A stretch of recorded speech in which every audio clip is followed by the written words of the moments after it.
Mesdames et messieurs, chers internautes, bonsoir. Merci de prendre le rendez-vous de votre émission hebdomadaire autour de l'invité. Pour le compte de ce numéro, le 10e d'ailleurs, nous recevons pour vous un homme, un grand homme de la commune de Savalou. Il est opérateur économique et un grand leader de la commune de Savalou. Avec lui, nous allons parler des questions de développement. Il s'agit bien évidemment de Hassane Ganfon, comme c'est de lui qu'il s'agit. Et nous allons évoquer notamment la question du développement au niveau de la gouvernance locale. Et ensuite, nous allons faire un virage sur l'actualité politique nationale pour boucler la boucle. Monsieur Hassane Ganfon, bonsoir, bienvenue. Merci d'avoir accepté notre invitation. Vous êtes l'un des opérateurs économiques dont la renommée n'est plus à vendre. Et quelle contribution les opérateurs économiques de Savalou apportent pour le développement de la commune? Je vous remercie, chers journalistes de Soha TV. Et j'avais pris la ferme résolution de ne plus intervenir sur aucune chaîne, que ce soit radio ou télé, mais avoir un peu votre engagement pour voir tout ce que vous faites. C'est pour moi un plaisir de vous recevoir aujourd'hui et de parler des questions certainement qui toucheraient le développement, la politique et autres. Et je suis quelqu'un qui est franc. Après 1000 réflexions, j'ai décidé quand même de répondre à votre invitation parce que Soha TV est spécial dans ce que vous faites. En tant qu'opérateur économique, vous n'êtes plus à démontrer à Savalou en tant que leader d'opinion dans la commune de Savalou. Alors, quelle contribution les opérateurs économiques apportent pour le développement de la commune? En tant que Hassane Ganfon d'abord, opérateur économique après et natif de Savalou. Et je pense que nous avons l'obligation. Nous avons l'obligation de faire rayonner Savalou, de faire de Savalou quand même la vitrine du département des collines. Et pour cette raison, nous avons pris l'engagement de nous investir. Et c'est vrai qu'aucune œuvre n'est pas faite. Ce que nous avons fait jusque-là ne peut pas être considéré comme un idéal. Mais je pense que si nous étions tous ensemble, parce que ce qui mine, ce qui arrière le développement de Savalou, c'est manque d'entente entre nous, opérateurs économiques. Dans les autres localités, quand je le dis, on me dit non, ailleurs c'est pire. Mais j'ai comme impression que tout au moins autour des questions de développement, les autres s'entendent. Même si au niveau des questions politiques, la chose n'est pas facile, autour des questions de développement, les autres s'entendent. Mais Savalou spécialement, on ne veut pas s'entendre autour des questions de développement. On ne veut même pas se mettre ensemble pour les acteurs économiques que nous sommes.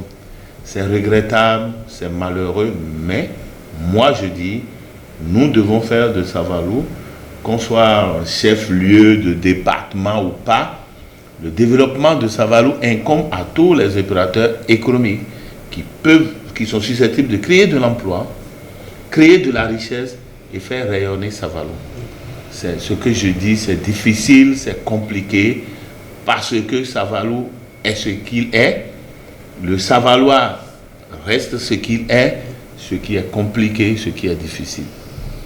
Mais nous, en tant que Hassane Ganfon, promoteur d'entreprise, nous avons pris comme sacerdoce, comme sacrifice, nous investir pour le développement de Savalou. On n'attend pas un retour forcément, mais nous allons continuer par nous battre pour que Savalou rayonne. Je donne un petit exemple. Et quand j'ai décidé de créer l'hôtel F&F à Savalou, l'architecte, le technicien et tous ceux qui m'ont accompagné dans le projet m'ont dit un jour, monsieur Ganfon, mais apparemment tu es malade, tu es fou. Tu ferais mieux de créer ce truc à Savalou et à Cotonou, à Grand Popo, où en un temps record, tu pouvais faire un retour sur investissement. Je dis, je suis d'accord que sur le plan matériel, je pourrais gagner beaucoup d'argent. Sur le plan matériel, je pourrais mobiliser plus de ressources, mais au même moment, qui sont ceux-là qui vont développer Savalou si nous-mêmes, nous ne faisons rien pour Savalou. Et aujourd'hui, je suis fier de ce que j'ai fait pour Savalou. Et parfois, je me bombe la poitrine quand on me dit le sénateur de New York est venu à Savalou et il a eu quand même où dormir, il a séjourné au moins une semaine. Quand on me dit que le Houloudien Jimon Oussou est venu à Savalou et qu'il a eu quand même où dormir, c'est pour moi une fierté, je me bombe la poitrine. Mais je peux dire que c'est un orgueil vide. Parce que je n'ai pas ce retour. Même pas de Savalois que nous sommes. Même pas de... C'est comme, bon, c'est un malade qui est en train de se sacrifier. Je suis persuadé, je suis fier.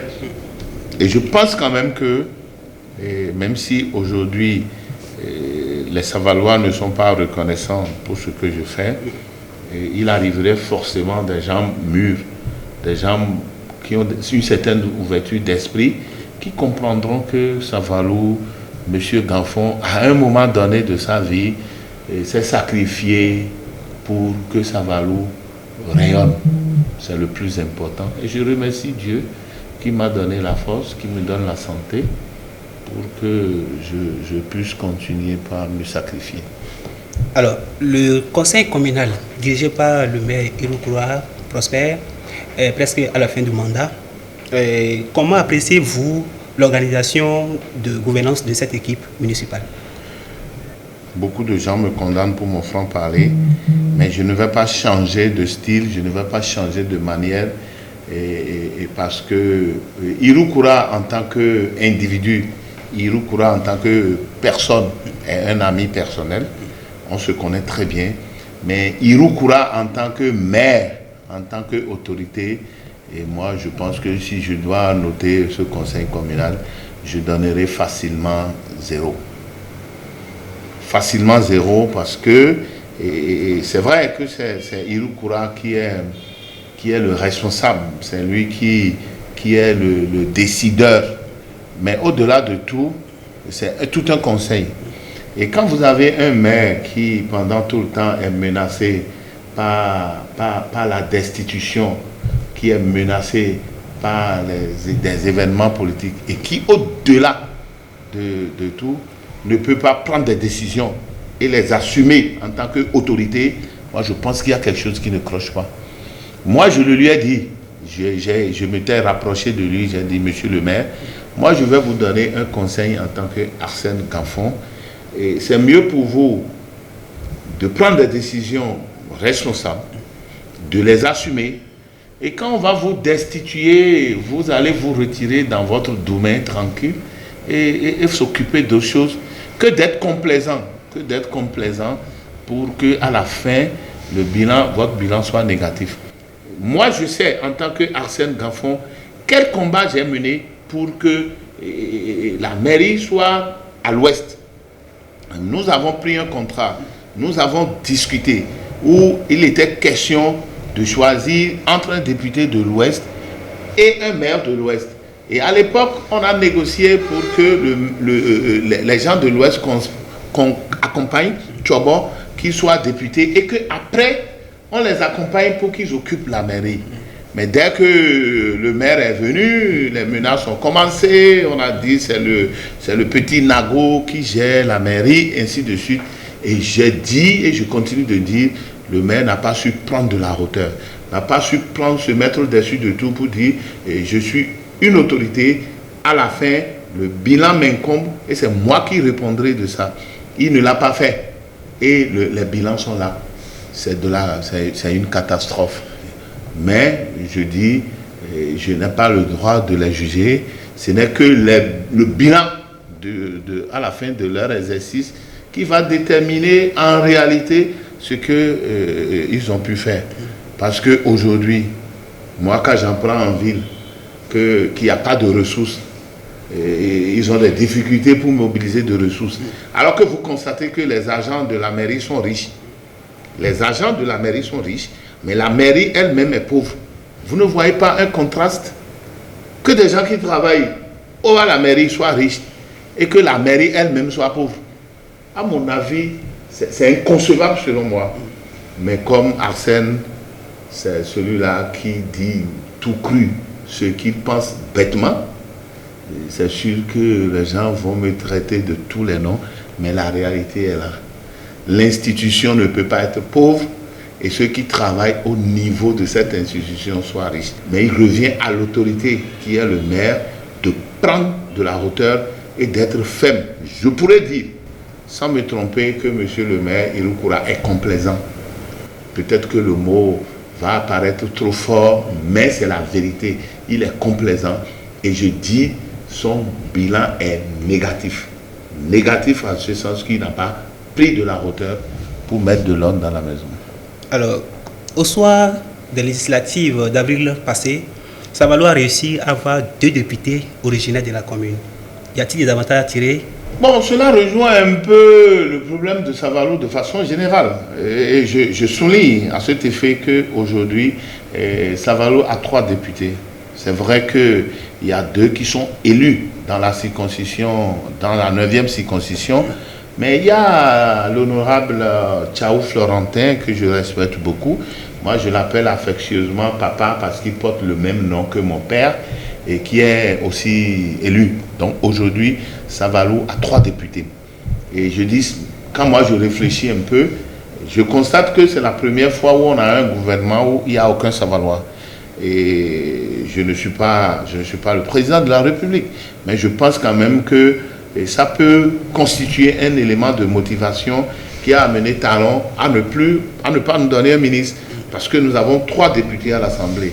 Mais au lieu que ça soit un avantage, moi je pense que c'est un désavantage. Désavantage en ce sens que les Savalois ne savent pas s'unir autour des questions de développement. Les Savalois ne savent pas s'aimer. Les Savalois sont compliqués. Normalement, aujourd'hui, qu'on a eu la chance d'avoir 3 députés, je dis bien 3 députés, 2 élus de la 9e circonscription et l'autre élu à Cotonou, mais il est Tchaou de Logozouré, ça devait constituer un avantage terrible pour Savalo, où dans les prises de décision, on peut tirer tout le drap de notre côté.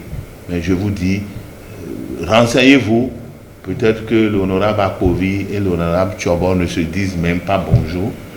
Et comment vous pensez que des gens qui sont incapables de se parler, est-ce qu'ils peuvent réellement faire quelque chose pour Savalo? Ailleurs, j'ai dit, les gens s'arrangent tout au moins pour s'entendre autour des questions de développement. Mais le Savalois, nous détruisons partout. Et même si X ou Y veut apporter un plus à Savalo, on donne déjà à cet apport une connotation politique. Moi, j'ai suivi sur les réseaux sociaux où monsieur Claude Oubaguidi, que je connais, que je respecte beaucoup, un monsieur très organisé, qui depuis des dizaines d'années, avec une ONG allemande, construit des salles de classe, offre des tables et bancs à des écoles, qu'on dise qu'il le fait à dessein, qu'il fait tous ces dons pour la politique. Moi, ça m'a choqué et j'ai dit à celui qui a dit ça, c'est un manque de respect pour la personne. Et voyez un peu, c'est comme ça se passe à Savalo. Et aujourd'hui, Claude Oubaguidi, dont je parle, c'est lui l'autorité de la régulation de l'énergie électrique à la présidence, directement attaché à la présidence. Il a tout le privilège qu'il faut. Il a tout ce dont il a besoin. Mais si celui-là, quand même, pour avoir fait ses études en Allemagne, a connu une ONG qui offre des classes, qui offre des tables et blancs à nos écoles, et qu'on pense que s'il le fait, que c'est pour faire de la politique, est-ce que celui-là ne sera pas découragé? Est-ce que celui-là ne va pas? Voilà un peu ce qui se passe dans Savalo. Voilà un peu ce que nous vivons dans Savalo. Savalo, c'est la politique. La politique à outrance. La politique démesurée. Au point où le Savalois ne pense pas qu'en faisant la politique, nous devons œuvrer pour le développement de notre localité. Nous abordons le dernier virage de notre entrevue. Le président Patrice Talon, en juin 2016, a promis faire de Savalo un pôle de développement économique, d'accord, et industriel. Rien de visible après 3 ans de gouvernance, sentez-vous que Savalou a été berné? Bon, moi, je pense que nous n'allons pas mettre la charrue devant les bœufs. C'est vrai que ça tarde, ça inquiète. Mais pour ceux qui sont proches du président Talon, que je respecte au passage, ils nous disent que c'est un homme qui respecte sa parole. C'est un homme qui respecte ses promesses. Et j'espère, 3 ans sur 5, c'est un peu trop. Mais si les dispositions sont prises, en 1 an, Savalou peut devenir pôle économique. Nous espérons, et ça j'implore le président, je lui demande de ne pas oublier Savalou, parce que Savalou en a besoin. Parce que j'étais là, dans la salle, j'étais là le jour où il nous disait, je vais vous faire avaler une potion, elle est très amère, et vous allez souffrir, mais ça va vous guérir parce que c'est pour votre bien. Je permettrai à Dassa d'être chef-lieu de département, mais je ferai de Savalou un pôle de développement économique. J'étais là, on ne m'a pas rapporté ça, il a dit devant moi. Et j'espère, et je crois que le président Talon est un homme de parole, est un homme de conviction. Il ne va pas juste nous dire ça et nous oublier. Ça tarde 7, mais je pense qu'il n'est pas trop tard. On espère qu'avant la fin des 5 ans, quelque chose soit fait. Certainement qu'après les 5 ans, il y aura encore un 5 ans ou un 7 ans. Et je crois, et je continue de croire fermement, qu'étant homme de parole, il fera de... Et il est Savalois lui-même. Vous pensez qu'il peut mentir à Savalou? On vous aurait compris. Et votre mot de fin pour boucler cette entrevue? Je vous félicite pour le travail que vous faites, parce que sans vous, il y aura certainement un vide, un grand vide que vous avez comblé. Moi, je vous encourage. Le développement de Savalou nous concerne nous tous. Ce n'est pas l'affaire de X, ce n'est pas l'affaire de Y. Et je demande aussi, et ça c'est un plaidoirie à nos élus, à nos députés, d'essayer d'enterrer la rage de guerre, de se mettre ensemble, tout au moins, qu'ils soient du bloc républicain ou progressiste, union progressiste, qu'ils essaient quand même d'harmoniser les points de vue pour que, autour des questions de développement, qu'ils puissent se mettre ensemble pour que Savalou puisse tirer profit de 3 députés. Tout le Bénin a donné 83, si je ne me trompe pas. Bien sûr, bien sûr. Et sur 83, nous avons 3. Nous avons 3. Ça veut dire qu'aujourd'hui, Savalou est majoritaire pour avoir 3 députés. Donc normalement, si Savalou ne réussit pas à amorcer un développement aujourd'hui, à l'instant même, je pense que ce n'est plus pour notre siècle. Alors je leur demande pardon, je leur demande beaucoup d'humilité et je leur demande de s'accepter l'un et l'autre malgré les défauts, parce qu'il n'y a pas d'homme correct. Chacun a ses défauts, chacun a ses caprices, mais nous devons, surtout eux, ceux à qui nous avons fait confiance pour les envoyer là-bas, ils doivent faire preuve d'humilité et dire que ce qu'ils ont de plus cher, c'est le développement de Savalou. Savalou est malheureux, Savalou est dépourvu, Savalou a besoin de tout, Savalou n'a rien. Et ils vont répondre devant l'histoire. S'ils ne réussissent pas à s'entendre, ils vont répondre devant l'histoire où on dirait il y a eu une législature où Savalou a eu 3 députés, mais à la fin, Savalou n'a rien gagné. C'est d'abord leur honte. Et leurs enfants, leurs arrière-enfants vont répondre de ça. Nous nous sommes déjà sacrifiés. Nous allons continuer par le faire jusqu'au jour où Dieu viendra nous arracher le souffle, qui nous a gracieusement offert. Mais l'histoire va retenir qu'à un moment donné de la vie, Savalou a eu 3 députés à l'Assemblée et pendant leur mandature, Savalou n'a rien gagné. Ça, ce n'est pas moi, c'est eux. C'est ce que je pense. Et je vous souhaite bon vent et du courage. Merci, Monsieur Hassen Gamfon. Nous rappelons, chers internautes, que nous avons reçu pour vous tout à l'heure dans le cadre de notre émission, le 10e numéro d'ailleurs, pour notre émission autour de l'invité, M. Hassen Gamfon. Il est opérateur économique natif de la commune de Savalou. Il fait partie de l'un des leaders de la commune. Nous avons parlé avec lui du développement de la commune. Prenez le prochain rendez-vous si vous avez aimé. Nous aurons le plaisir de vous recevoir encore un autre cadre d'autres communes peut-être. Merci de nous avoir reçus chez vous.